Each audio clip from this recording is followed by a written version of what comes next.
नमस्कार दर्शक बंधु समस्त को आमर ए न्यूज चैनल को स्वागत।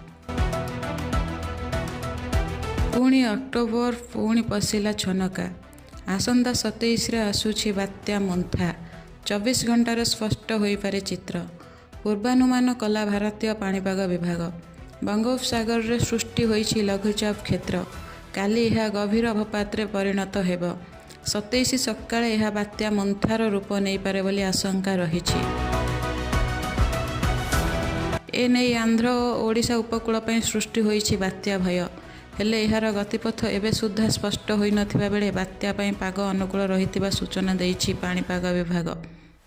तेबे 27 सकाळ यह केउंठी माड़ हेब गतिपथ केउ आड़े रहिब ताहार स्पष्ट सूचना आसीजिबो बोली कुहा जाइछि। प्रतिकूल पाग परिस्थिति जोगु तमिलनाडु आंध्र प्रदेश और ओडिशा उपकूलवर्ती अंचल समुद्र अशांत रहिब। बात्या प्रभाव में प्रबल वर्षा एवं पवन रहिबार संभावना रही। 27 तारिख रु 29 तारिख पर्यंत दक्षिण ओडिशा और पश्चिम ओडिशा रे वर्षा हेब।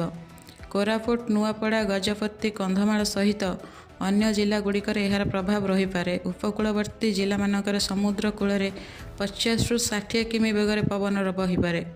थाईलैंड द्वारा प्रस्तावित शब्द मंथा को नहीं बात्यार नामकरण करा जाइछि। मंथार अर्थ सुगंधित फूल बा सुंदर फूल। तेबे लघुचाप घंटा प्रति 3 किमी बेगर उत्तर पश्चिम उत्तर दिगरे गति करुछि।